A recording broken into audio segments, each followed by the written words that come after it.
And Lori's was the one from, with the link We're for live, tonight. right? Okay, we're live. Maybe that's a So, sign. Mary and Lee, just to let you know, we just went live Okay, and we can hear Thank you. you. Welcome to the March 27th meeting of the Water Resources Advisory Committee. My name is Spiro Mitrokostas. I'm going to be chairing the meetings, this meeting today, and would like to take a roll just to see if we have a quorum and who's participating in the meeting today. Lee Rowley, Here. Mary Craig, Here. John DeLiso. Here's my list. Ken Smith. Here. And myself, that's 5. I do not see anyone else out there. That is a quorum, so we can. Earl, I'm here, George Perkins. Say it again? Oh, there's George. George, here. No, really in South Carolina, but present. Close enough.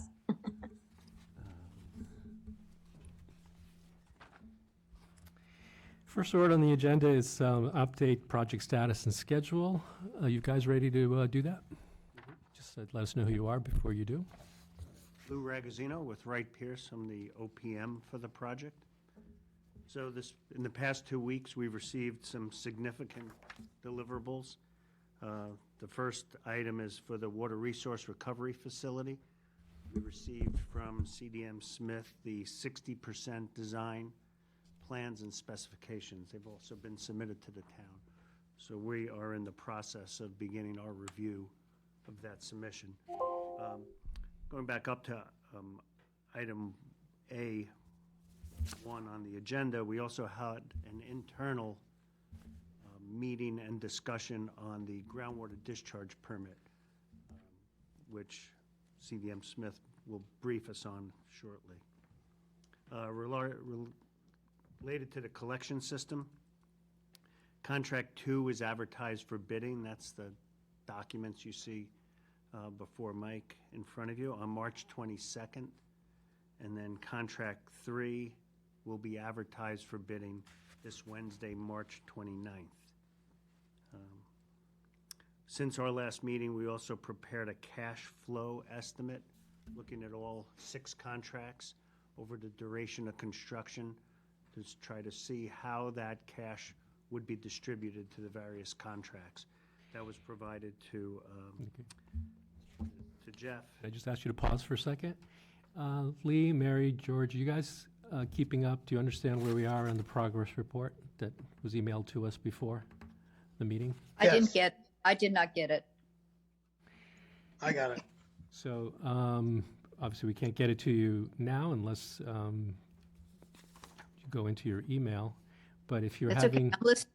Right. I'm listening. So what I wanted to offer you is an opportunity to interrupt if we're going too fast, to slow us down, or at least stop us if you need to ask something before we move on. Okay, thank you. Go ahead, Lou. Thank you, Mr. Chairman. Action items for the OPM include the comments on the 60%. We'll be looking at those in the next few weeks and getting those to CDM Smith. And then on the back of the progress report are some key milestone dates that were achieved. As I mentioned, the 60% was submitted on the 22nd, as well as Contract 2 was advertised. Bids are due on that contract April 6th, barring any addenda. And then we anticipate the Contract 3 to go out on March 29th. For folks at home who are wondering what our jargon is referring to, Contract 1 refers to which part of the project? Contract 1 refers to the Water Resource Okay. Recovery Facility. Contract 2 is which section of Route 28? Contract 2 is Route 28 from Long Pond to North Main. Great.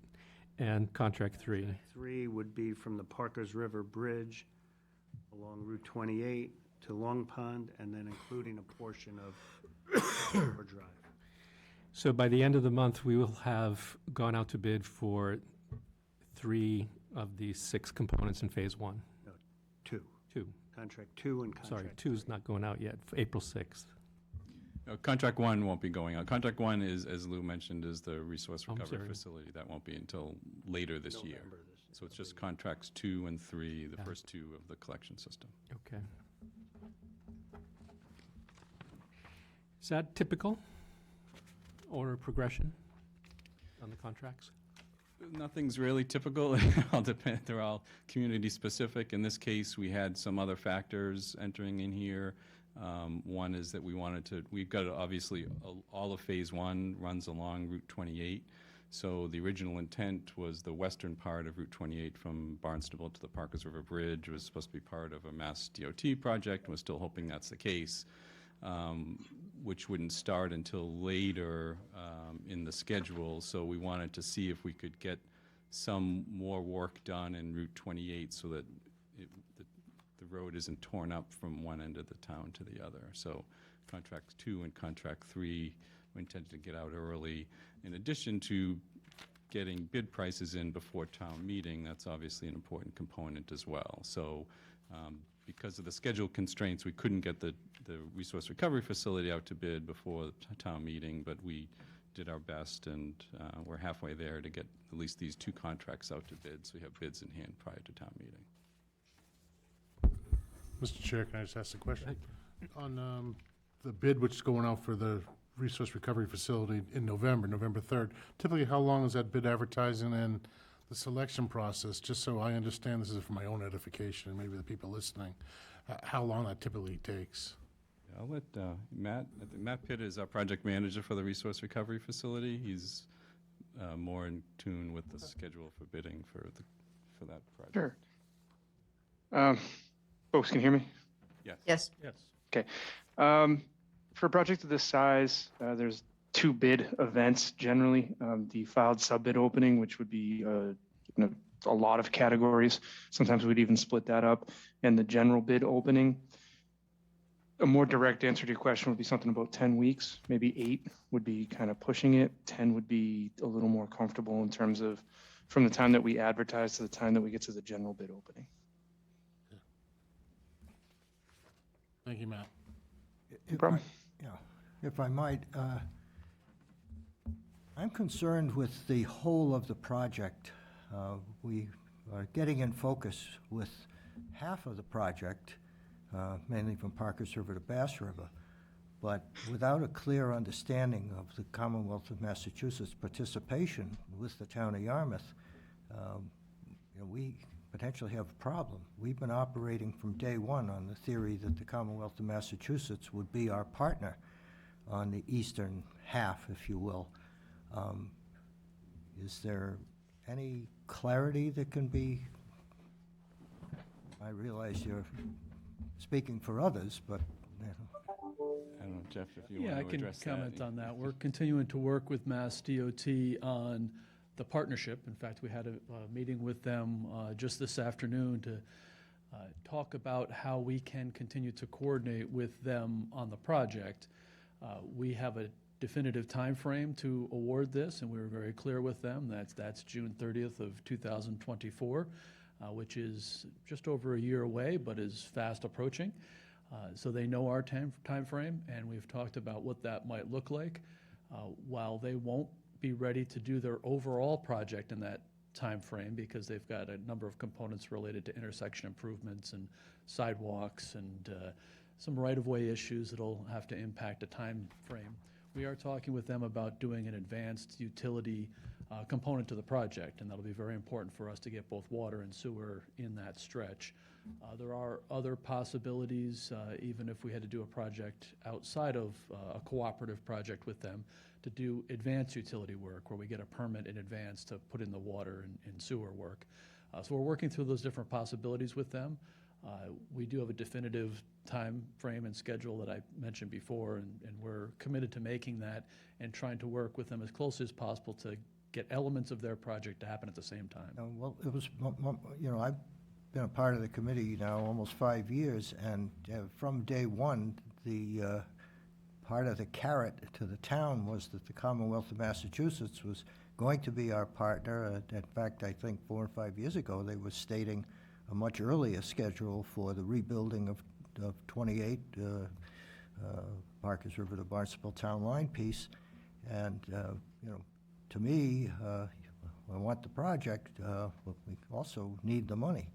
And it's one thing to get permits from the state, it's another thing to get dollars from the state. So I don't know what various leaders in the town can do, including selectmen and, you know, various state representatives, members of the legislature. But if there ever was a time for people to step up to the plate, sooner is better than later. Absolutely. Okay.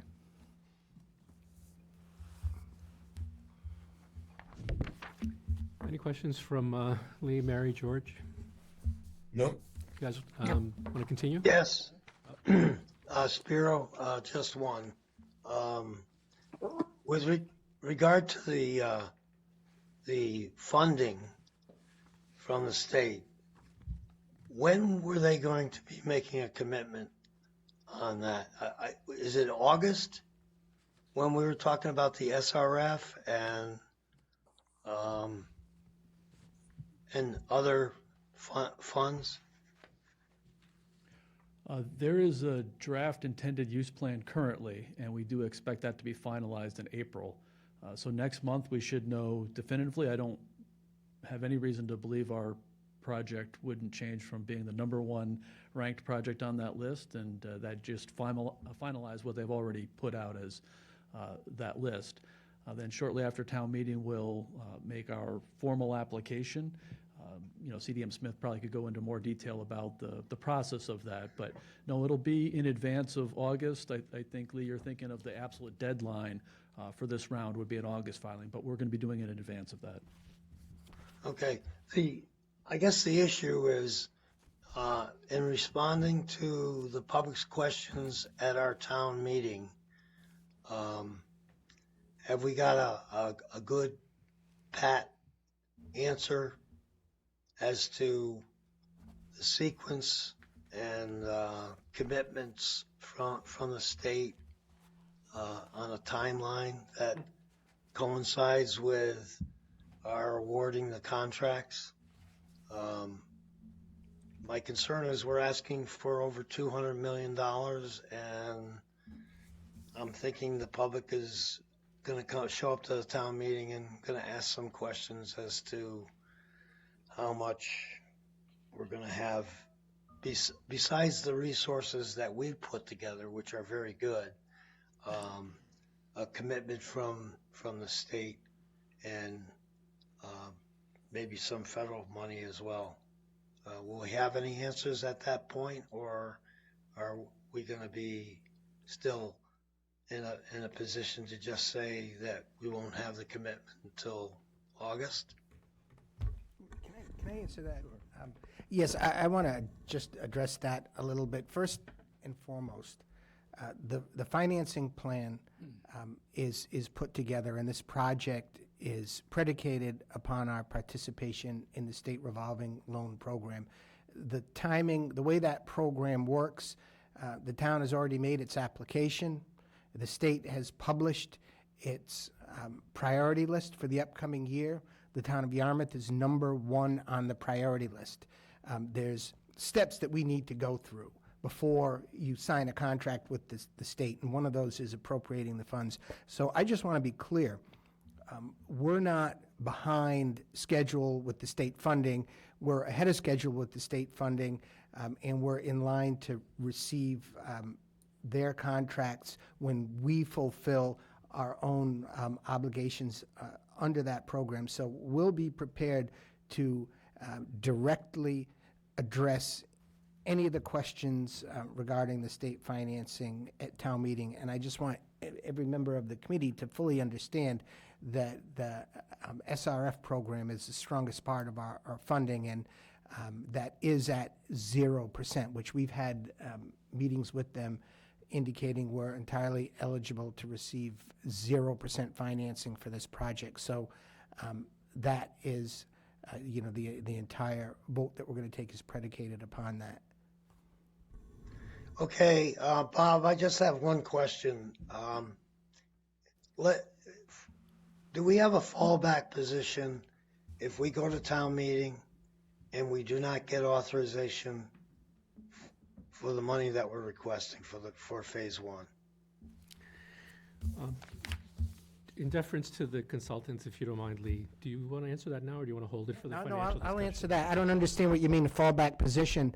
The town cannot fund this project without an appropriation. All of the Right. financing is together for right now. If the town meeting doesn't vote this, first of all, the project will be delayed. We will lose our position as the number one priority for state funding. So it would jeopardize the state funding. It would cause extravagant delay, and which would also result in, I think, some pretty more, we've seen some exotic, I would say, project escalation that would continue. And furthermore, the town would be vulnerable to the impacts of proposed regulations from the State Department of Environmental Protection that would require individual homes to install innovative and alternative septic systems at a cost far in excess, which we'll see a little bit later in the meeting when we talk about what is it going to cost individual property owners. So the fallback position is a very dire set of circumstances for the town and its local residents. And I wish I could sit here and tell you that it was so easy that, well, if we didn't get a vote at town meeting, we could just go ahead, down another happy avenue, but that's not the case.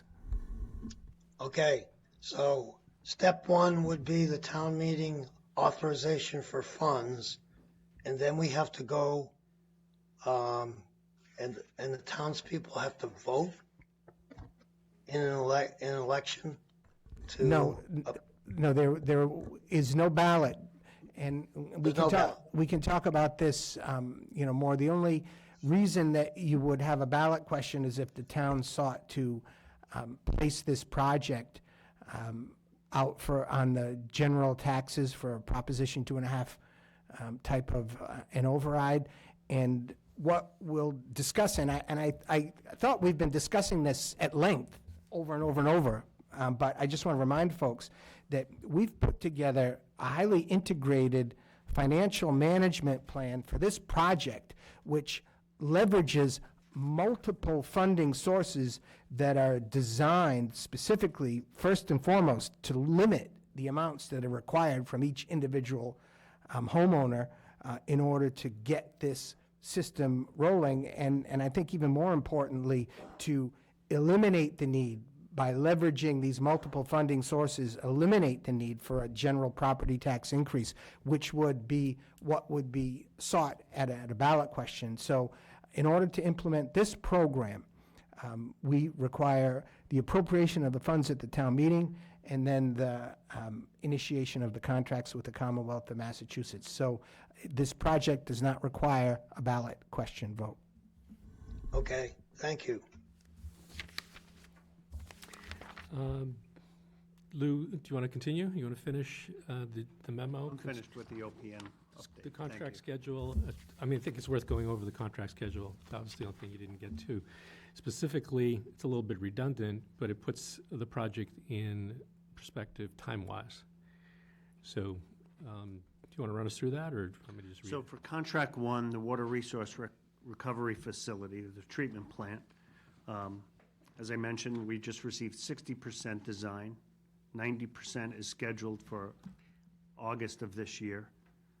They'll move forward with 100% plans by the end of You October. have a really nice summary down on item number 6. Oh, for the contract, for the construction. Right, folks want to know when this thing's going to start, how long it's going to take, and so on. This is really, It's anticipated that contract one, which is the water resource recovery facility, construction would start in June of 2024. Now, contract 2 and 3, which we mentioned, one is out to bid, one will be put out to bid this week. That construction is anticipated in July of okay, this year. so I guess that's what I was getting to. If projects moving forward, if the appropriation authorizations for funding are approved, if the contracts go out and come back satisfactory, we could be in the ground in July of this year. One caveat to that, Okay. Mr. Chair. The contract would probably be executed around that time. By the time the contractor submits shop drawings and they get approval, as I indicated, a large part of this work is in Route 28, so the contractor in both of these contracts is not going to be allowed to work in Route 28 between Memorial Day and Labor Day. And that is So in all- because, Because of the state highway requirements and the summertime. for it's most a of little us who too- live here, little we too kind of busy. know that the Yes. state doesn't allow you to tear up Route 28 in July and August. That's correct. Fair So in all likelihood, you won't actually see a shovel in the ground probably till after Labor Day. And Okay, can't- but Can't say 2023. where that would start, but of this year, correct. Okay. Roughly 2 years. Contract 2, probably 2.5 years. Contract 3, 2 years of construction. Great, so that gets us to 2024. You've made note that this, the next couple of items require DOT coordination? Right, that's what one of the board members alluded to, is that both of those projects are part of a larger Mass dot contract, the contract from the Barnstable Town Line, the Parkers River Bridge, and then the contract at the North Main Street intersection. So whether or not those go out, as Mr. Colby indicated, as part of a bigger project or as a standalone project is yet to be determined based on MassDOT's schedule and funding. But your anticipation is those will be out in 2024. That's the plan. So in order to, as Jeff had indicated, June 30th, 2024 is an important date because under the SRF program, the contracts would need to, construction contracts would need to be executed by June 30th, 2024 in order to qualify for debt forgiveness for the town. And the town's in line to get at least 6.6% in debt forgiveness on these contracts. So the construction contract needs to be executed by June 30th, 2024. Does that, Bob, does that have something to do with our changing fiscal years on July 1, or the state changing fiscal years on July 1? They established the deadline in conjunction, I believe, with the fiscal year, so that's when they set their, Right, it's a nice little, so it's the first of the fiscal year, exactly. it's a nice little deadline to try to meet. It's an important date. Yes. Fair enough. Good, All right, Mr. Chairman, thank you. thank you. Next item on the agenda is the design update. Is that Mike? Yeah, I'll just move quickly. I think, Lou's covered a lot of these items already.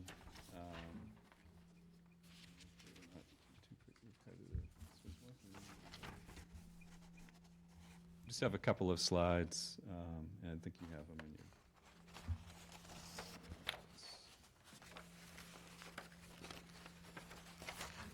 It's on, yeah. I thought it before I sat down.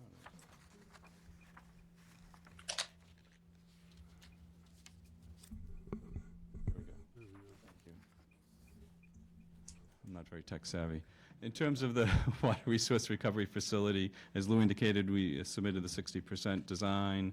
That's currently under review. We'll schedule a workshop with town staff and Wright Pierce to review comments and work through those in early April. And then the next submittal is in August, early August, for the 90% design. Yeah, that's actually old. I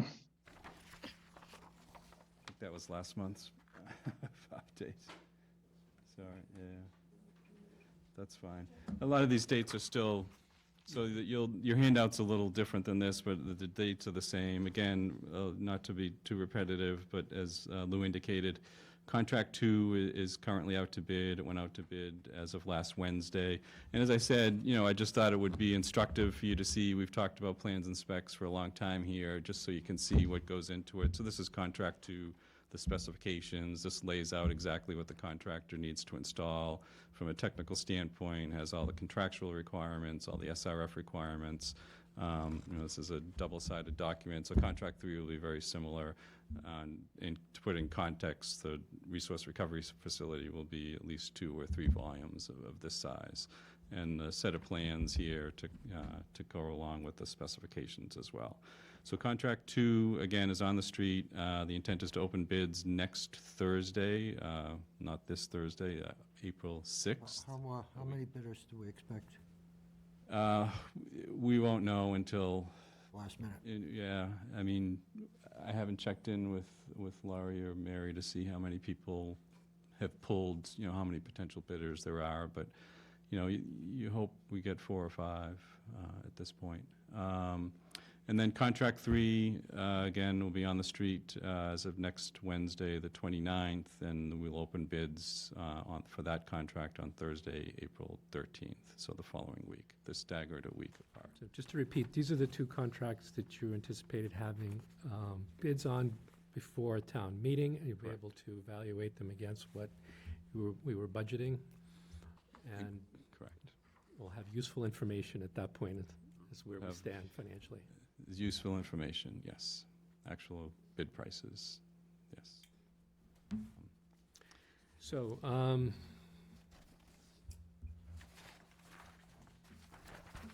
questions from the board, the committee? I've done. Guys good? Online? Yes.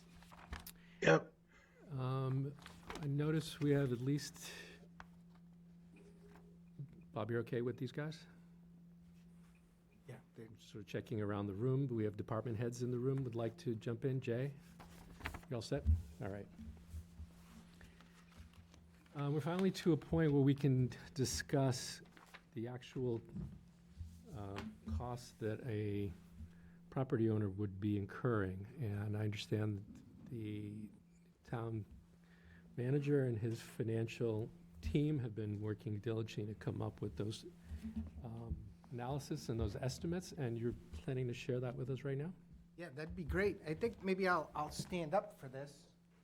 And so I've got a handout I'd like to reach over and get. This is what the finances of the project will be. And, no, I think this could be the new Stephen King, but no, nice work, fellas. That's As we said, they're billing us by the page. I've ever seen. What I'm going to do is put That's some why I brought it. material up on the screen here that can hopefully simplify things, and I will get the microphone.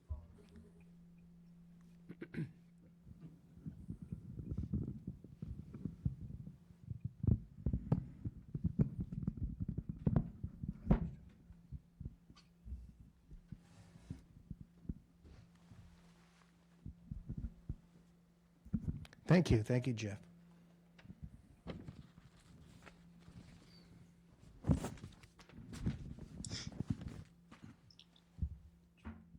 So this evening, I'd like to give you just a little bit of a highlight on the overall financial program, which we've been going through for some time now. And this chart, I know folks have seen before. And the title, I guess, of this presentation is, what is it going to cost me? It's, a very expensive project overall. As you know, the town has been working very hard to attempt to leverage multiple funding sources for the sole purpose of lowering the cost to each individual property owner in the town. And in showing this chart, I think you'll recognize it as Bill Scott's chart. I do want to give some acknowledgement to our Assistant Town Administrator, William Scott, who has put together the financial program and a lot of the detail. So some of these charts that I'll be going over, but he's just been doing yeoman's work in our office, putting together this program in a way that I personally feel benefits individual property owners tremendously. Now, the chart that we're looking at here, and I'll try to use the mouse to show, we've got about 10 or so individual financing sources. And all of these sources, you see the largest portions of the funding. We've tried to again, leverage every possible funding source and only use the user fees, only use betterment programs, things that are paid by local property owners last. And folks should know that this project largely is being funded through the tourism industry, folks that visit our community. When you're discussing wastewater, the whole issue of financial justice and equity in terms of the process really come into question as we enjoy so many visitors to our community, so many users of the commercial resources that we have. Surely there can be a way to come up with a financial program that dictates that these resources are going to be leveraged so that we can lower the cost to the individual property owner and year-round residents. And a couple of key financing sources I want to point to is you see the short-term rental tax at 18.72% of this project. Those are funds that the town collects directly as the charge, the excise taxes on short-term vacation rentals in the community. And we're leveraging those funds to go directly to lower the cost to individual residents. And there's a second tourism-related short-term rental fund that has been created through the Cape Cod Water Protection Trust Fund. And that is funded by an additional surcharge on the excise tax for the short-term vacation rentals. And it is administered through Barnstable County, and their current regulations stipulate that this funding source, which the town has signed up for, when you rent the properties here in town, there's an additional 2.75% tax on those. And that 2.75% goes into the Cape Cod Water Protection Trust. And they're covering, through their regulations, approximately 25% of all state revolving fund eligible expenses. So it's critical to point out that the 25% plus the 18% is nearly half of the project, is being paid through the visitors to our community, not through direct users of the system. I mean, they are users of the system, but not year-round. So what we're able to do with those larger funding sources, we also have the CPA exemption that we've created, a wastewater improvement fund, by shifting a percent of the former community preservation assessment over to wastewater. That's going to be over 10% of the project. We have some other smaller resources. Most notable here, and I think that this is very conservatively established, is we have the district improvement financing. Now, we've used this model to avoid having a general property tax increase. Through the DIF, which will also be voting on the second phase of the DIF at the upcoming town meeting, we're reserving all of the growth in the value of properties from free cash that is as a result of the assessments in the district. All of the new growth from construction will be reserved to pay for the debt for wastewater. So that is a way of reserving new growth in the district area for phase one that will help pay for the overall project and lessen the amount that has to be paid for through the betterment program. Now, the primary user fee, what will it cost me for individual properties that are inside the district? It is proposed that the town will assess a betterment. And very simply, a betterment is an assessment of the proportional cost of the value of the improvement to each individual property. So in order to fund this, the town has to assess this per property proportional assessment. And one of the things that I want to point out in this financial model, the reason it is such a strong model is by using these other funding sources, what we've been able to do is lower this betterment assessment to roughly 15% of the overall total project cost. And that is going to be very large in some of the numbers I show you coming up. We did benchmarking across the Commonwealth for average wastewater projects, and a standard model that's been applied in very many communities is to assess betterments equivalent to 50% of the overall project costs. In our experience, we've been able to leverage these additional funding sources that limit this from 50% down to 15%. And I'd like to show you a little bit more on the power of that and how that makes it more affordable for local residents. I have a copy of a betterment model that I want to call up here. Now, a few items that we need to talk about on the betterment model, which gets to the exact cost for each individual homeowner. First and foremost, we talked about assessing a proportional share of the project. How is that done? And this model describes exactly how that is accomplished. According to the state guidelines, what we need to do is to break down this project to the proportionate equivalent of a single-family home.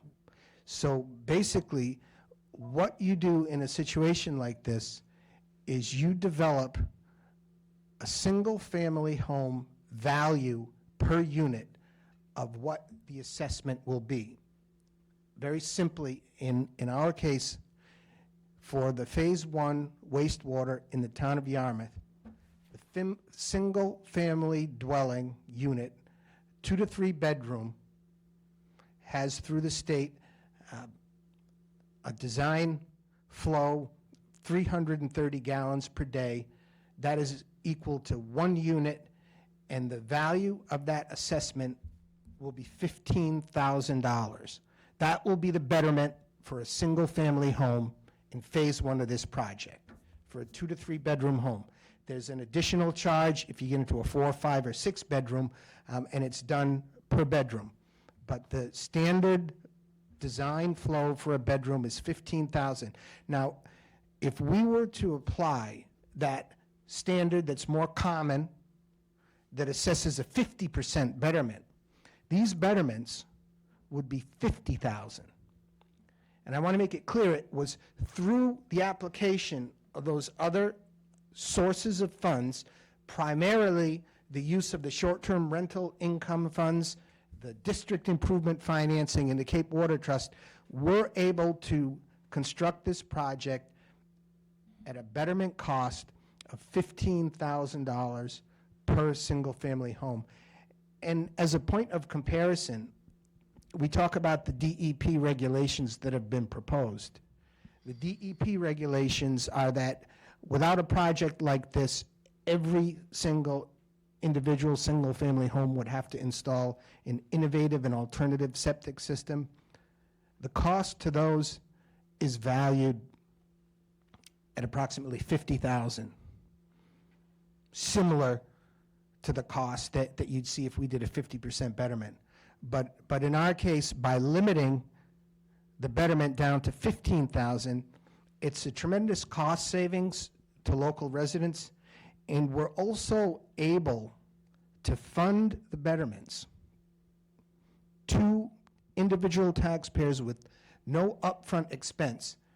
A betterment can be selected for a term of up to 30 years, and there's another article that we're hoping to approve at the April town meeting this year that will limit the interest on those betterments to only 2%.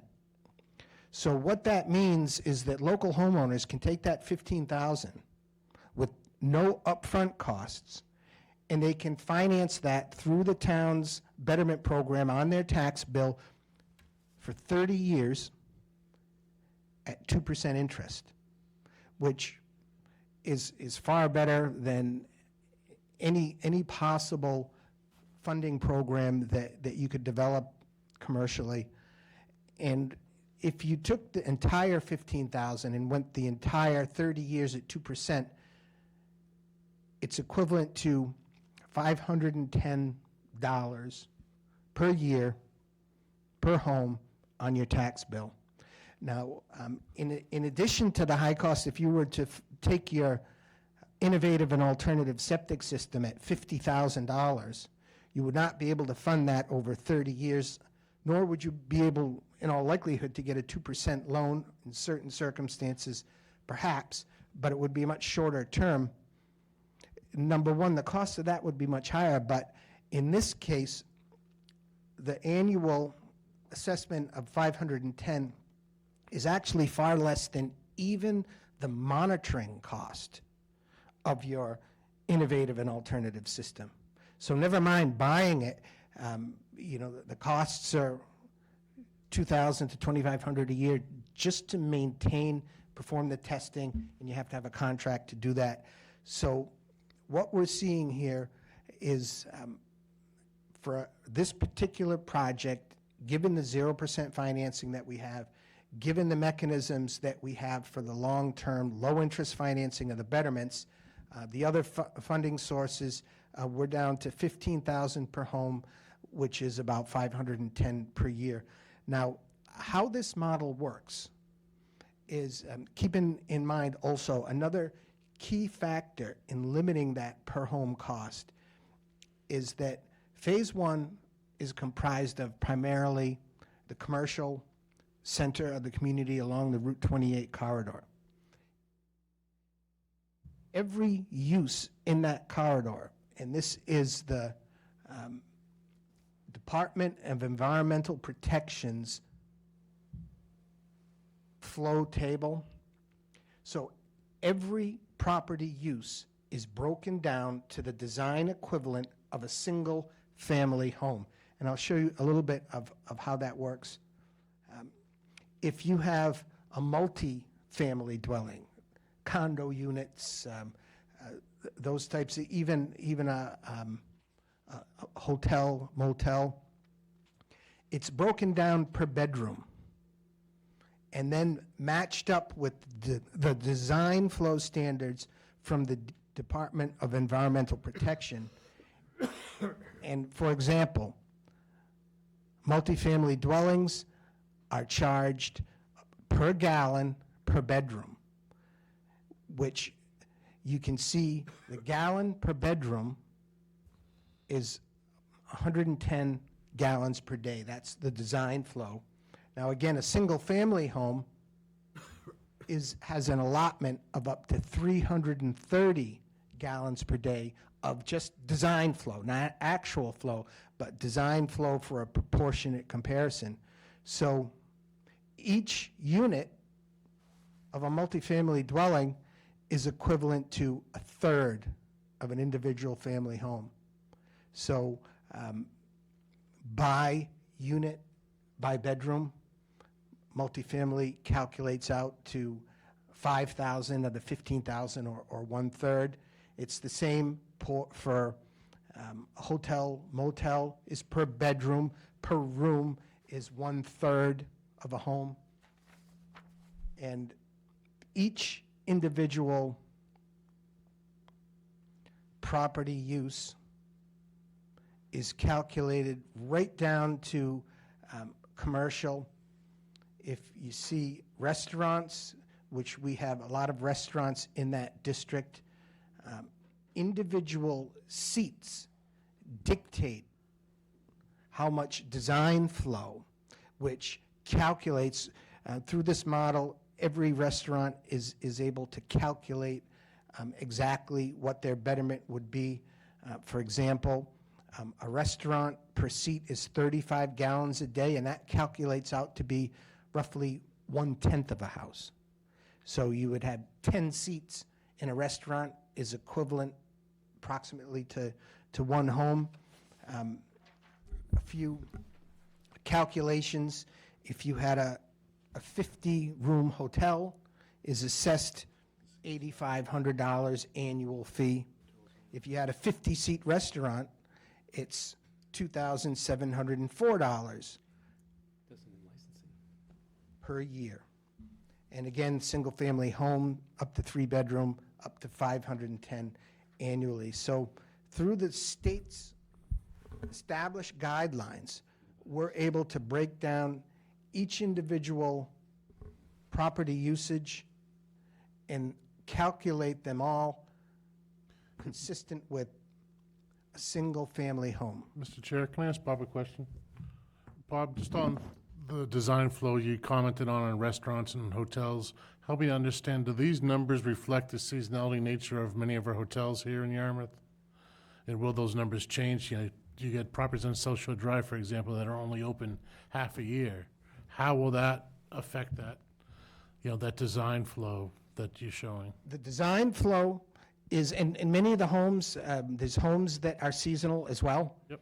And so the design flow is based just on the capacity of the system. Okay. So if you are a seasonal business where you will make the most savings is that when the system is up and running, your actual costs of operating the system will be based on only the gallons that you actually use. So the key thing is when you analyze the betterment model, it's not based on the actual flow that you use.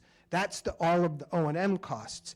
What we're required to do with the state is take the design flow to create a proportionate analysis between what design do we have to reserve for a particular business and how that stacks up to the design flow for each individual home.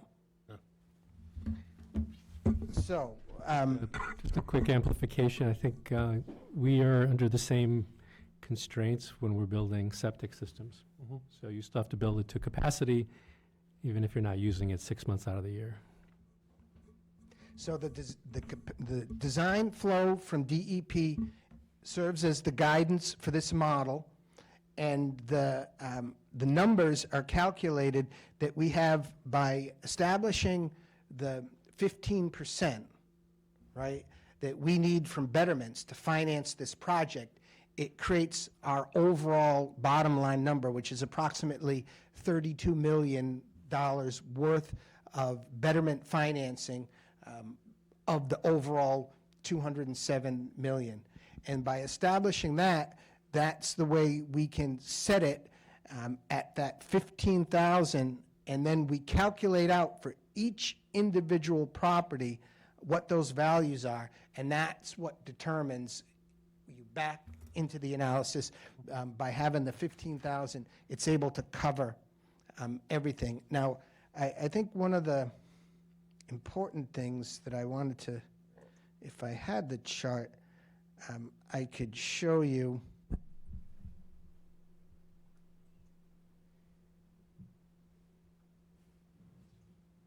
This shows the allocation of the betterments by the primary land uses that are in the current district for phase one, and how, you know, in heaven's name, we're able to keep these betterments down. And I think local residents in this district should be mindful of the fact that the large number of commercial interests are really covering the lion's share of the betterments. And I think it is just in excess of 80% that is assessed just to the businesses. And to show you, in this model, the hotel motels are about, there's a lot of rooms in town, and that includes a lot of the condominiumized ones, larger developments, is those are about 45.5%, and that takes care of the commercial ones. There's multifamily dwellings in there, 16%. Office use at 0.7. The restaurants are about 15% of the total pie. We have a nice chunk of assisted living. Supermarkets tend to be low-flow design, but they support all of the residential and single-family residences in this district, approximately 18%. This is just phase one. This is just phase one. As we move into the subsequent phases, we're going to see primarily single-family home residences with some multifamily home, far, far less commercial. But I think what's important to point out that through this partnership in handling the areas of tremendous need in the business community first, in addition to removing some of the tremendous obstacles that we've had for private investment here in our community that has really stifled the commercial district, what we're able to do is, again, leverage the commercial usage for the local residents to get the treatment plant rolling. Because if it was just single-family homes and the treatment plant was included in the mix, it would be a much higher cost per property owner. So through this model, we're able to take advantage of the proportional share of all of these various land uses and single-family homes. Again, first, only 15% of the project is betterments, and even of those betterments, only 18% of the betterments is on the single-family homes.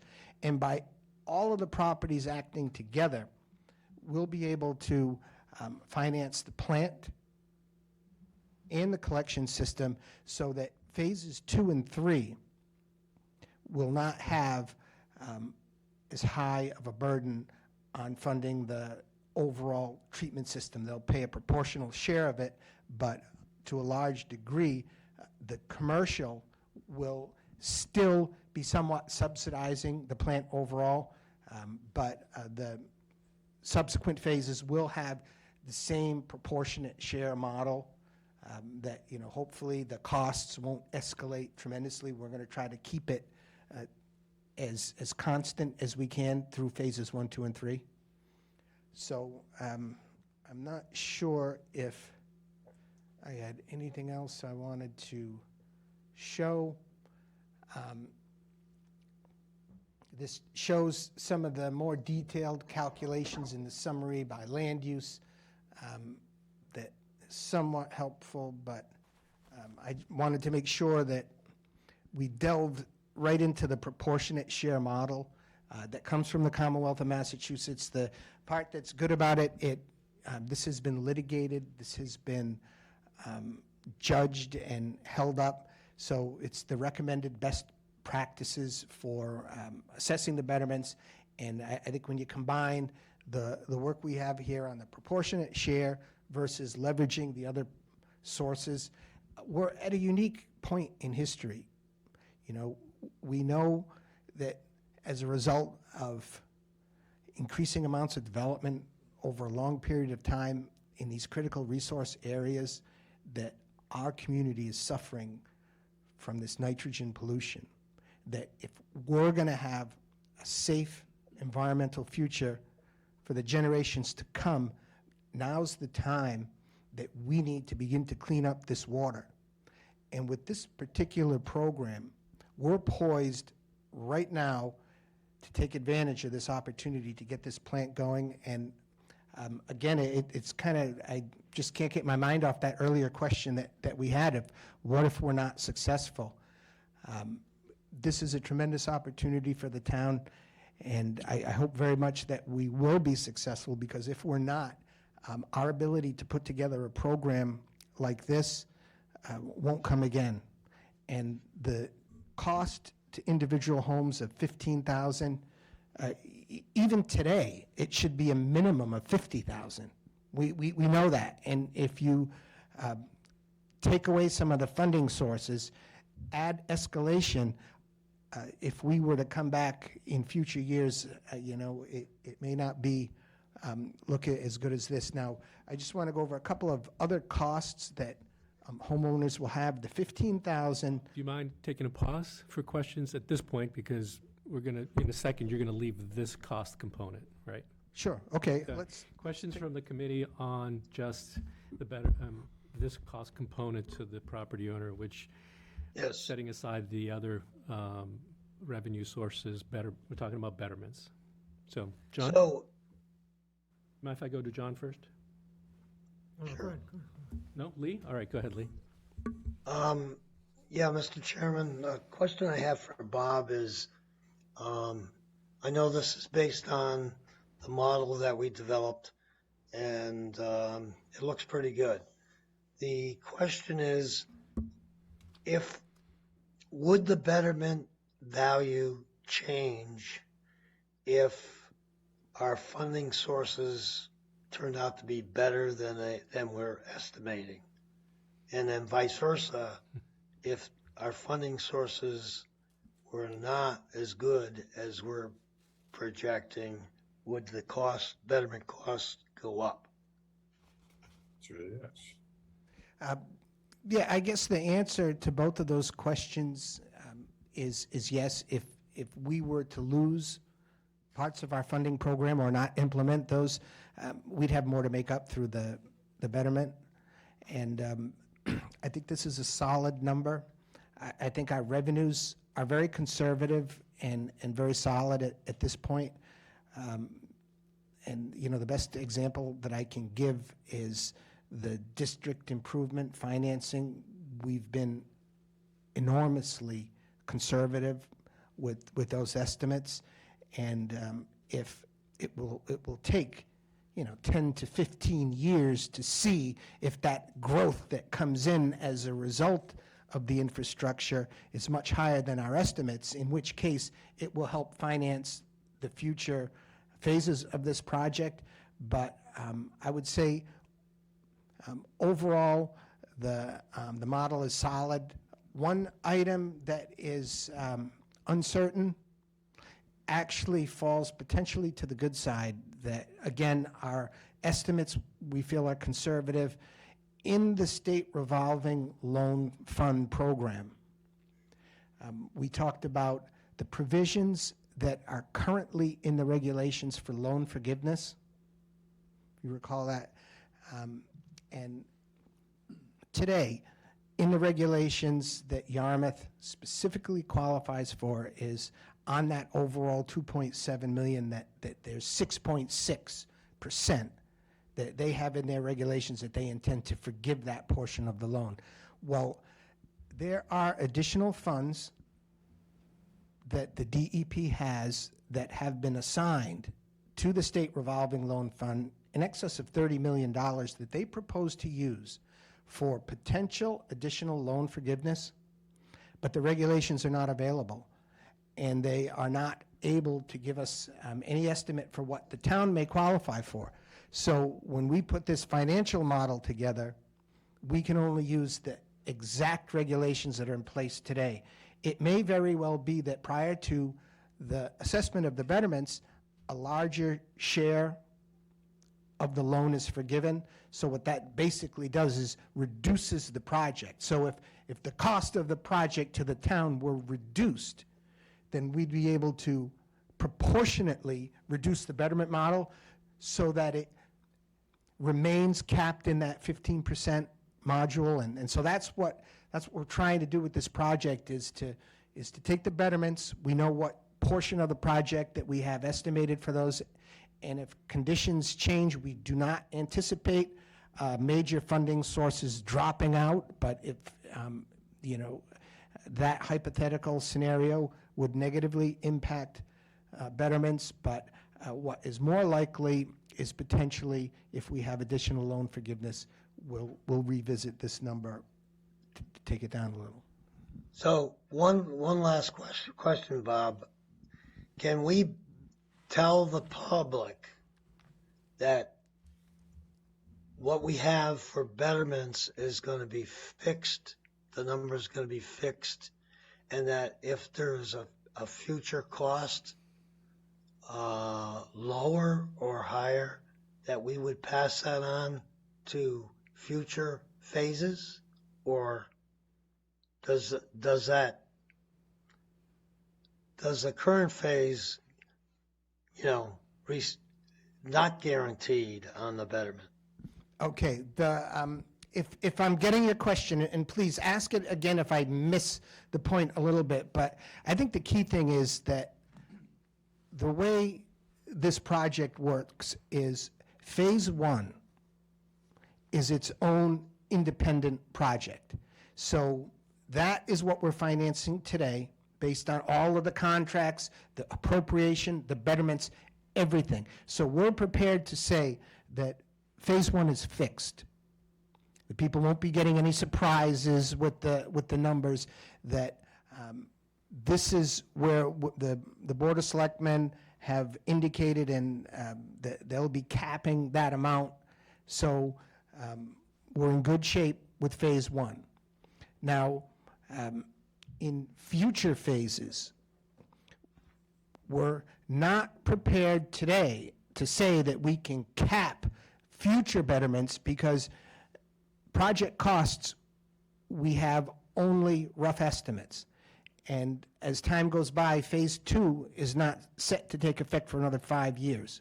Now, if the cost remains constant, our proportional share remains constant. But it may very well be that we have to deal with escalation over time. You know, in this project, one of the most difficult things that we've been dealing with is, had we done this project 10 years ago, it would have been far less money. And in those 10 years, this project has escalated tremendously. So what we're trying to do today is freeze Phase 1. And if there are any additional funds that accrue, those can be used to help us move into Phase 2, Phase 3, and then Phase 4 is down the line, maybe 15 years or so. We're going to need some additional design work to make sure that those are able to be accomplished with the same amount. But what we're trying to do is put this in the best position. Phase 1 gets us the plant, and then anything that we have that can help us get into Phase 2 as soon as we can, the more users that we have on this system will help with the operation of this plant. So I guess that yes to your question. Mary, you all set? Yes, I just think that, Mr. Chairman, I think that what Bob said at the closing of his remarks before we took Lee's comments and questions, that's the most important thing to emphasize to citizens, especially based on probably the reasons it was defeated 10 years ago or so. And that is that there are only two alternatives, and this is certainly the most cost-effective one. And all of the efforts that the town has gone to fund it and keep the cost to the individual citizen users down to a much more acceptable level than it would be if we had to go with the other alternative, which is the IA systems. I think that's the most compelling point to make at the town meeting. Thanks, Mary. George? No, I have no questions. All right, your light came on. I thought you needed something. John? Yes. I think the data presented is fabulous. We finally looking at something that will enable those of us that are trying to explain in great detail to the citizens of the town what's involved. This is great, and the more we can distribute this before town meeting, the better.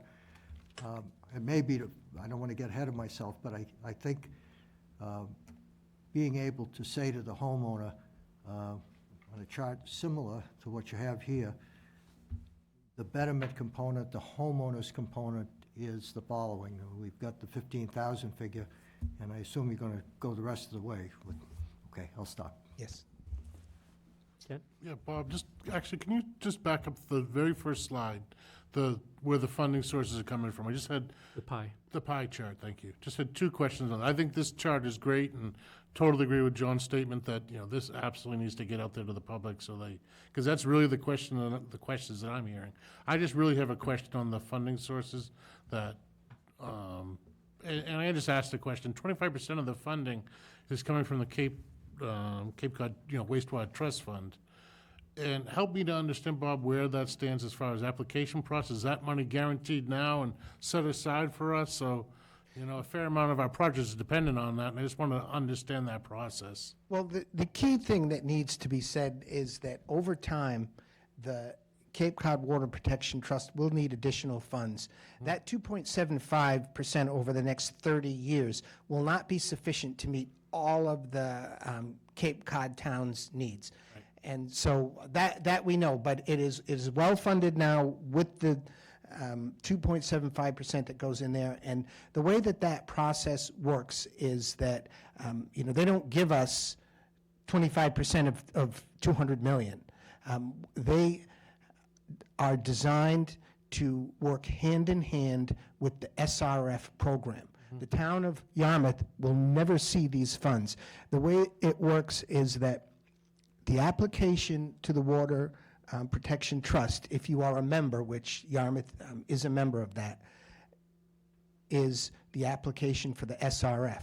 So when you get approved through the SRF for a wastewater project, they work directly with SRF, and they approve up to 25% of all eligible costs.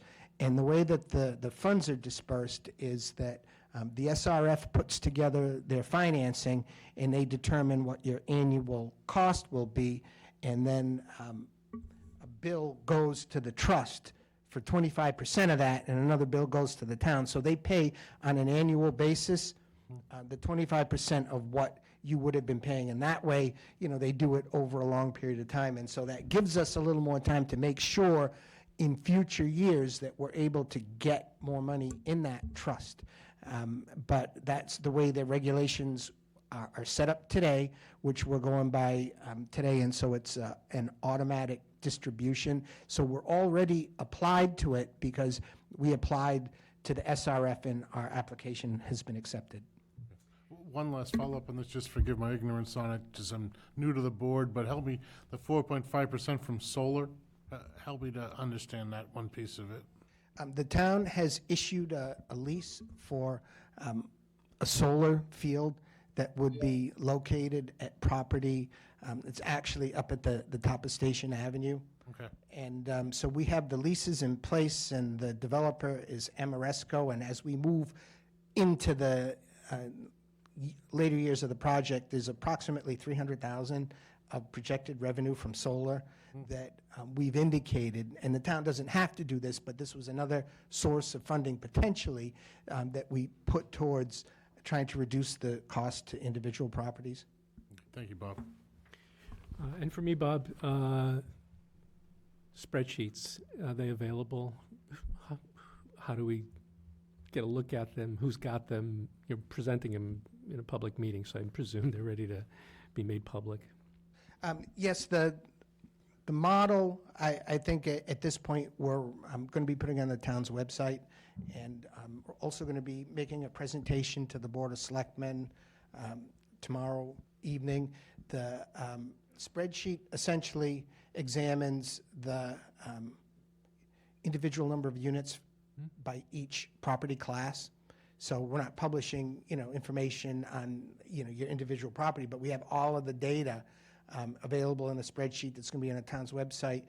So the idea is that any business, any individual person can readily and easily discern what the exact amount of their assessment will be, and we also can assist with that process as well. My interest is as much transparency as possible. Let as many residents, business owners, or property owners go at the information and satisfy themselves. It allows them to answer the questions before they get a chance to ask us.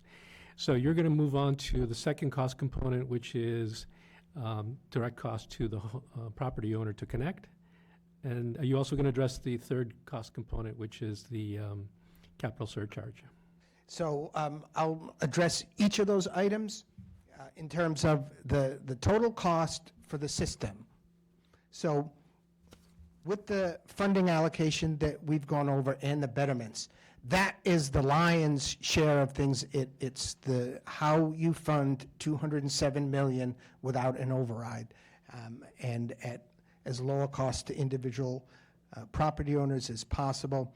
And the two remaining cost components that individual residents and businesses will see is, first and foremost, what is not in the initial construction cost is the actual connection, a service connection to the property. And we estimate that, and in conjunction with also decommissioning the septic system that is on site, that is at each property. It is a cost for a single-family home of approximately $8,000 to $10,000 per home.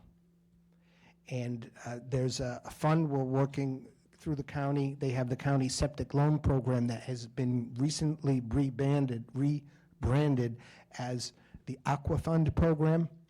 And they are offering low-interest loans on a sliding scale by income for those connection costs. And we're going to be working with local residents to assist them. On the commercial side, there are also some local banks that, we're working with the Chamber of Commerce and other groups to highlight some of the commercial options that will assist for businesses depending on the size of your connection. It, in all likelihood, may exceed that 8,000 to 10,000 figure for connection, but there are engineering resources that are available to evaluate your plan and develop an estimate for the connection of the larger commercial units, and we can assist in that process as well. So there is a connection fee, and the part about what is required, a lot of folks have this question, and we've been working with local residents on this with the leadership of the Board of Health and Jay Gardner, our health director. What do we have to do with our septic system? It does not have to be excavated in order to connect to wastewater. They simply require you to fill it with usually you could use the material that was used to dig your service line. But the septic system can remain in place for, a lower cost option to local residents. And that is included in that 8,000 to 10,000 connection fee, which also includes the inspections and the engineering cost to take care of your septic system and the full connection. So folks should be aware of that. And the third and final piece that we have, the 14% overall cost, is that when the plant becomes operational, it's going to operate similar to the water system, where every resident gets an annual bill for the operation of the plant. Now, this is the point, and I think we covered this a little earlier, that we switch from, it's no longer the design flow, which we use to calculate the proportionate comparison between property uses. The operation and maintenance of the facility will be based on your actual usage. So whether you're a seasonal resident or a seasonal business, or you take specific actions to lower your water use, that will lower your bill for operation and maintenance. That is right under the control of the user. So there's a user fee to operate the plant that's based on the actual measured flow at your property. And it is also anticipated that on that bill, there will be a 25% surcharge just of the bill amount that will also help defray the capital costs. So not 100% of the cost is based on just the use. And I think it should be a big help to some of the businesses that if you have that O&M, you're able to impact that if you have conservation for water, because it's only based on how much you actually pump, what your actual flow is. And those are the three components. But other than that, you don't have a septic system that might have to be replaced. You don't have any monitoring. That is all done by the town, and it's a much more permanent solution, and it is far more effective in protecting the environment. Can I can I help you eliminate a little confusion on the numbers? You mentioned 14% is the amount that capital surcharge is contributing to the overall cost. But the actual surcharge is how much? It's 25% of 5%. what your bill, what your wastewater bill is. All So those combined 25% aggregate to 14% of the project cost. That's correct. Great. And adding to the litany of things you're not going to have to do in the future, and that one of them is pump your septic tank. There's a Exactly. inherent cost savings there. Questions for Bob? Could we develop a number, what the actual operating use figure is going to be in terms of dollars, based on that average three-bedroom house that we started with? How much is 25% of that? What is the projected cost to the homeowner on a monthly basis? For the O and M, we don't have a projected O and M cost per house, I don't think yet. Well, that's highly variable too. Even right now, when we have people that have their water bills, and it's based upon water usage, as Bob's talking about, you have people that are on the low end of the scale, might just pay a couple $100s a year, and you have people that are on the higher end of the scale that are paying a couple $1,000s a year. So it's highly variable. But the numbers based upon the budgets we've been putting together, and I've been working closely with town administration to project what that operational budget will look like when the plant is up and running. That's several years in the future, but I think if we have what I'll call anchor points as we go to town meeting, let's say for conversation, a homeowner has in the aggregate a $500 water bill. And people can interpolate plus or minus from that. What would they be paying for sewer on an annual basis in terms of dollars? we can try to relate it to water, but what I was going to say, your average homeowner is probably looking at something between $600 and $800 per year for a sewer bill. But again, highly variable based upon water usage. You'll have people below that, you'll have people above that. Again, it's hard to nail down an average, and how to exactly relate it to water will be a little difficult, because it's going to be what costs to operate the wastewater treatment plant, not what it costs to pump the water. They're really two completely separate enterprise funds, but we can take a look at that. I think the point is that we're getting very close, but to the extent that somebody comes to town meeting and says, what's it going to cost me as the homeowner in year one? And we can say, okay, the allocation is, the betterment is one thing, we well understand that, and you finance it over 30 years. Now, once you get hooked up, and you're gonna have to come up with 10 grand one way or the other, and the Aquafund can help pay for that. That's part two. Part three is, okay, now I'm live, I'm hooked up, what's it gonna be on a monthly basis? You know, that people wanna work out a budget between their cable television, you name it, electric, gas. Okay, thanks. Thank you for that. That's excellent. Anybody else? Lee? No?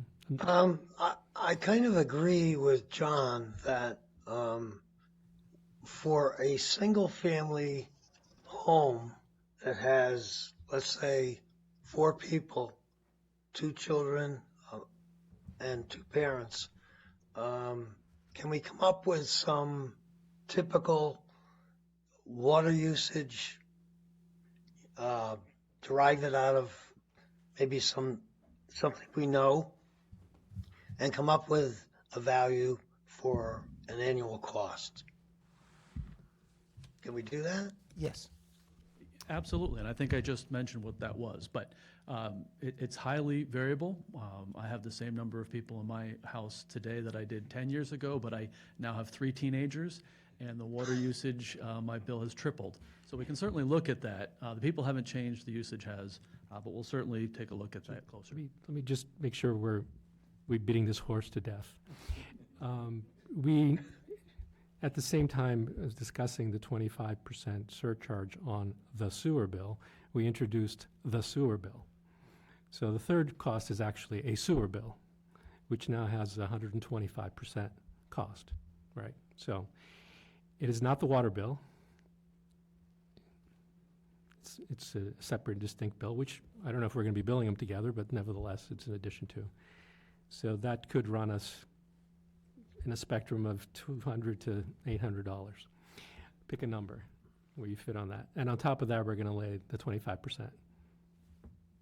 Correct. So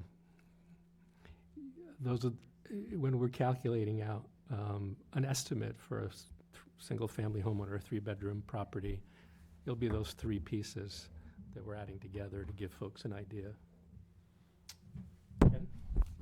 Yeah, Mr. Chair, I guess my only comment to this whole thing is certainly where it's all being circled around, is that we better have these answers prior to town meeting, because that's certainly going to be one of the questions, I'm sure, that if I was at town meeting, and I will be there, that I'd be asking, is what's the cost to me? Certainly understanding, you know, from what you've explained, Bob, I think you've done a marvelous job trying to get the cost under control for this, for the homeowner.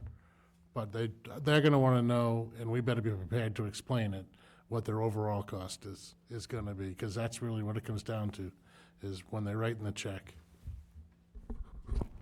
Any committee members? So, Bob, thank you for the presentation. I'd, kind of a technical question on subsequent article. The betterment interest article is given a number? Is that on the warrant as well? Yes, it is. The betterment interest article is, I think it may be Article 20. There's 3 articles on wastewater, and they're clustered together, 18, 19, and 20. 18, 19, and 20, and that will approve the overall project. It will approve the district financing for the project, and it will approve the low interest rate for the betterments, which last year we did the 30-year. This year we do the low interest. I don't want to put you on the spot. We can do these numbers again at another point. Article 20 is limiting the percent charged on spreading out the betterment charges to 2%. Is that what you said? Yeah, I'll be real specific when people see the article, so you understand what exactly is going on. We're accepting a specific local option general law statute. So there's a general law that if the town accepts it, what the normal statutory interest rate for all betterments is 5%. That's what the state law says. When you do a betterment, you charge 5%. Now, if you adopt this section that we propose to adopt, it allows you to set that interest rate at 2% higher than what the town's borrowing interest rate is. And in this particular project, we're proposing to fund it with the 0% SRF program. So that kicks in that the rate will be 2%. So the article doesn't say 2%, it says 2% over what the town borrows at, which will be 0. So that creates that 2%. And just for all the geeks in the room, 2% for the duration of the borrowing for the total amount, or is that 2% a year? It is 2% annually. Okay, so for another day, the math I'd like to sort of figure out for the homeowner is $15,000 times 2% annually. So if you do that, it's $510 per year. That's my question. We should probably run the calculator on, see what that really is. It's $500 a year times 30 years is $15,000. That's 0 interest. 2% will get you a little bit more than $510. Not to put you on the spot, we'll go over those numbers at some other point. We'll show you the The chart. $510 is 2% for the duration of the loan, 2% over the whole amount forever. 2% a year is $300 a year. Not $300 for the whole thing. Bob's figures had amortization in it. Yeah, well, you have to look at how the chart calculates out. We'll show you the chart, and so we'll have those numbers in detail. Terrific. I think we may have gone over the next item on the agenda, regulatory permitting update. That was part of your presentation, unless Jeff wants to add something. I don't specifically have anything to add. I think it was the last slide of CDM Smith's presentation. Yeah, I think we skipped over it, Mr. Chair, that's fine. Nothing new to dwell on. We had a couple of items on the last slide, SRF that we've talked about. Over the course of the meeting, the groundwater discharge permit is still out there, and as Lou had indicated, we had an internal meeting with town staff to sort of strategize, and we're awaiting a subsequent meeting with DEP to discuss it further. We've had a number of those meetings, and we talked about land use controls last time as well. So that still needs to be addressed as well. Close enough? We were all sent a communications plan, which refers to the town's initiative to put as much of this information out in front of the public as possible, and how that's going to play out over the next few weeks. Each of the committee members has that. Rather than delve into it item by item, anyone have a comment about it or a question about it? And it's also in deference to the time. It's 5:30. We typically don't go very much longer than this, but whatever your pleasure. Nope. Bob, just for everyone else's edification, 2 minutes on what the communication plan is. Certainly, the key thing that, we face as a community that is a tremendous challenge is all of this information. It's a large project. It's a very complicated project. And one of the things that we suffer from in our community, since the local newspapers, there's no more register, we have a very difficult time getting newspaper coverage. It's very difficult with the local cable TV. It just presents an enormous challenge with getting information like this in the households of each local resident, and it's exceedingly important that we be 1,000% transparent, just as the discussion with the finances went this evening. It's a fascinating discussion, but if people don't receive this information, it's a disservice to the town, and I think that was one of the things that the Board of Selectmen really took to heart when we began planning this process. And they have authorized us to put together a communication team and to bring on some professional support that is helping us to develop a brochure, a mailer, information that we can provide, mail out to every local resident in town, so they have the details and they can make up their own mind based on what the facts are. We'll also be, because of the extreme importance of this issue as an environmental issue facing our town, we're going to be taking an advocacy role in trying to urge folks to consider the information, to vote in favor of the article. We're going to be sending our brochure and information out to each and every one of the neighborhood associations in town. We're going to be working to do some limited advertising to put links to the town's website on social media. We're going to be pushing that so people whether you're on Facebook or other social media, that you'll see a link that will pop up that you can go right to the town's website, get more information about the project. We're also going to be working with local radio stations to try to get on the air, present more information. So we're developing a fairly comprehensive process that's designed to share this information that we're discussing right here today with local residents, so they have the benefit of that information. We're also making a video that we'll be able to show on the government channel. So we have a list of about 8 or 10 different action items that are designed to make it so that when people get to town meeting, that's the worst thing on a project that's this big. I haven't heard about this. How come I haven't heard about this? What's the information? And frankly, we don't want people hearing about this project and the details of the project for the first time at town meeting.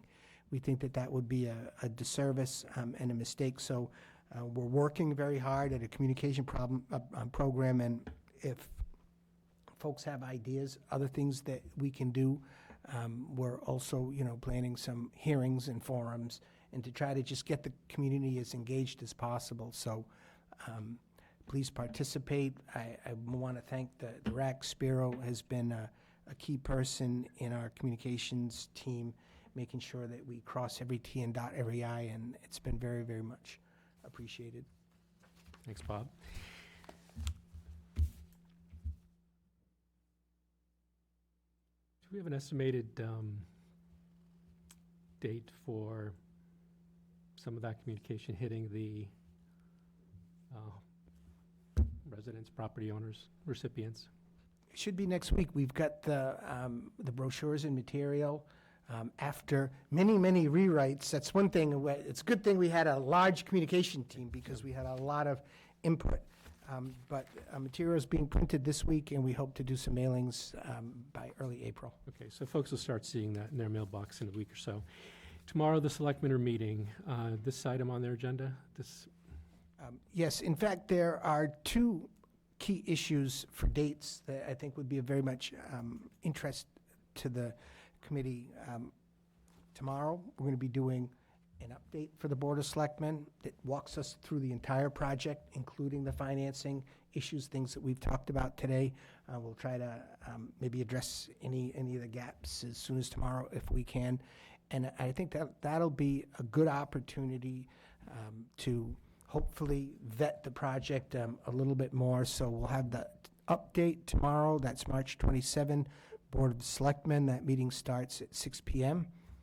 And on April 4, at the Board of Selectmen, also, we're going to have a walkthrough of our annual town meeting warrant.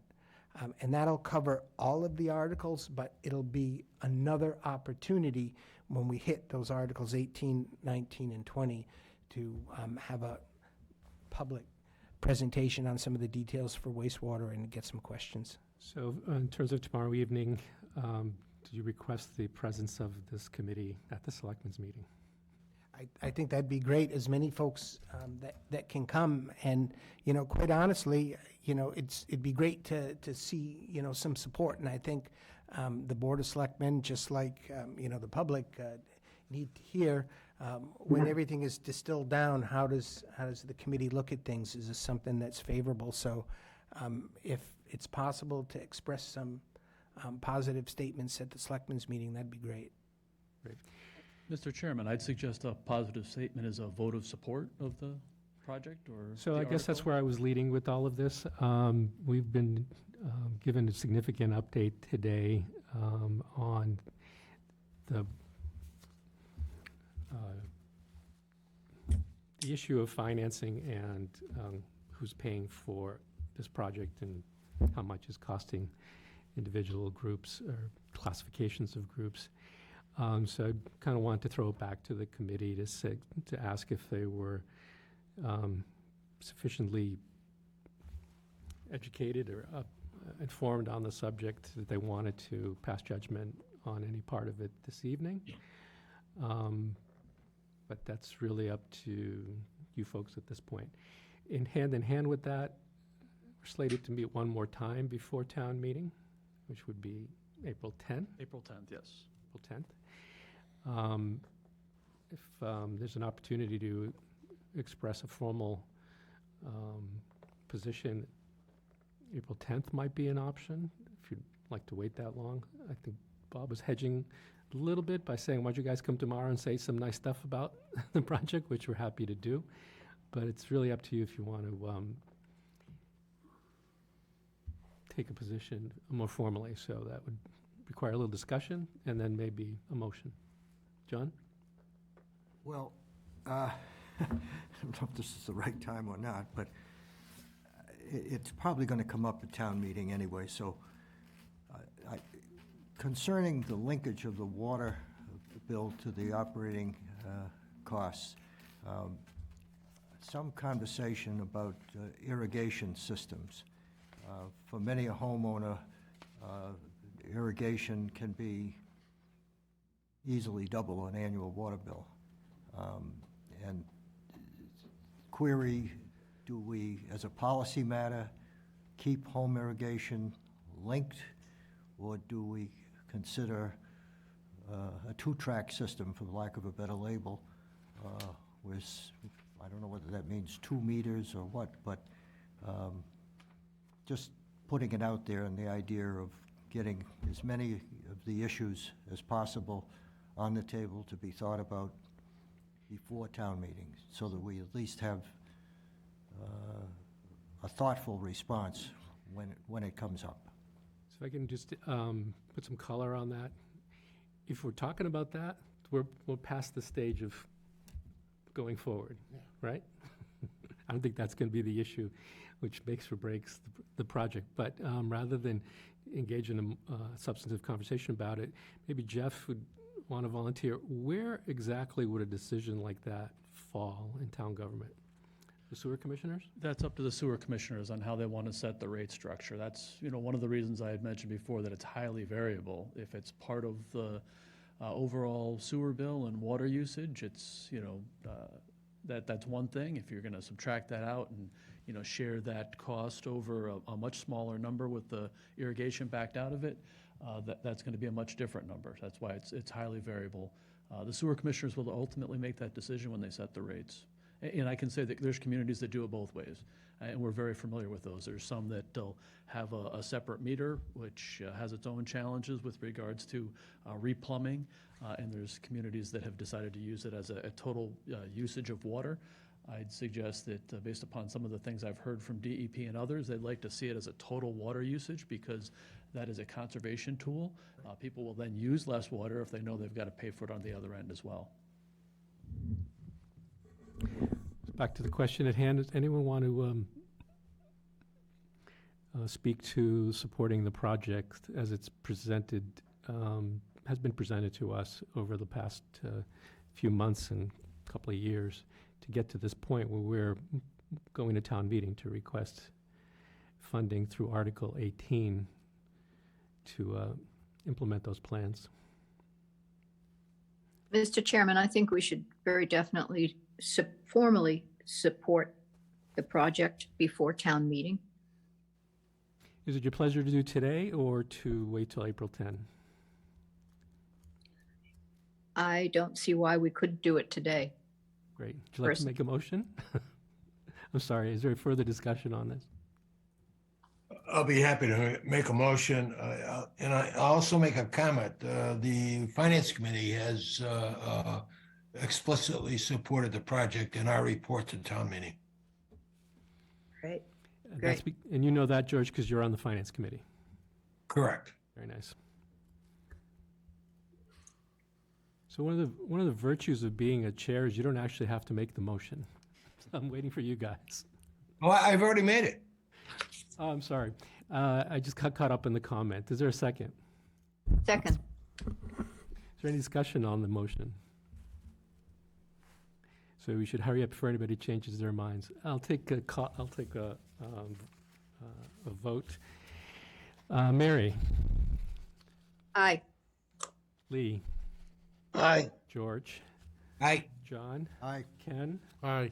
and I too support.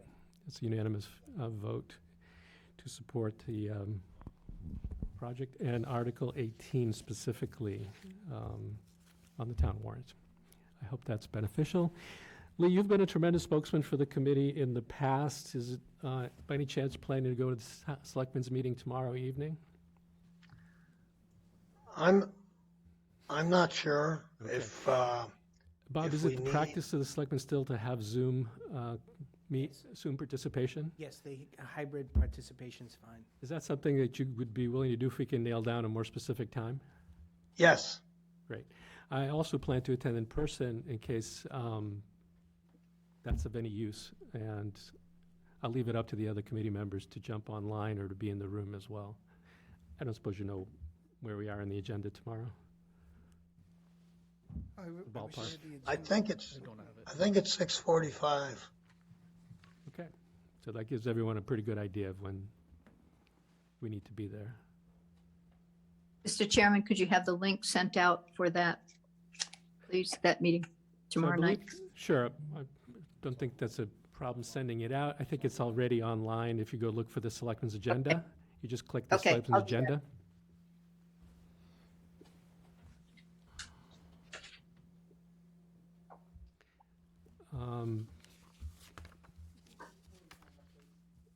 6:45 at the moment. Would you like to do the minutes or hold them for next meeting? I make a motion that we approve the minutes of the 13th, is it? Second? Who's seconding? Second. 10 seconds. Any additions, subtractions, corrections to the minutes of March 13th? Having heard none, let's take a vote. Mary? I'm abstaining because I didn't receive them. Okay. Lee? Aye. John? Aye. Ken? Aye. And myself, aye. That's still 4 in the affirmative. George was not present either at that meeting. That brings us to the end of the agenda, aside from one item that we, sorry for that. Mr. Bishop, Friends of Bass River are always in the house. Would you like to make your presence known? Thank you, Mr. Chairman. Again, Rick Bishop, Executive Director for the Friends of Bass River, and I'd like to update you as to the status of our Upper Bass River Headwaters project. Specific to the wetlands portion of the project, we have gone through the first phase of MEPA permitting, and the good news is that they were willing to waive the EIR component, which will save us a great deal of time and about $45,000. So that's moving along quite well. We are approaching the 100% completion of the design document for the 57.2 acres of wetlands, and we are also just starting on our design of the Weir Road culvert replacement bridge. So we've maintained our movement quite well. Thank you very much. And I'd like to congratulate Bob and Bill on the excellent presentation tonight. It was really wonderful. I'm sure every environmental consultant in Massachusetts is very happy for you not having to do an EIR going forward. We left the last item on the agenda as a placeholder in case there was an interest in having discussion about reorganization. At the last meeting, and you just approved it in the minutes, we decided to wait till after town meeting. So as long as that's still your pleasure, we're just going to wait until we get past town meeting to reorganize the structure of this committee. And now we'll take a vote to adjourn. Well, actually, let me have a motion to adjourn. I'll make a motion to adjourn till next meeting. And John seconds. Lee? Aye. Mary? Aye. George? Aye. Ken? Aye. John? And myself, aye. Thank you all for participating. See you on April 10th.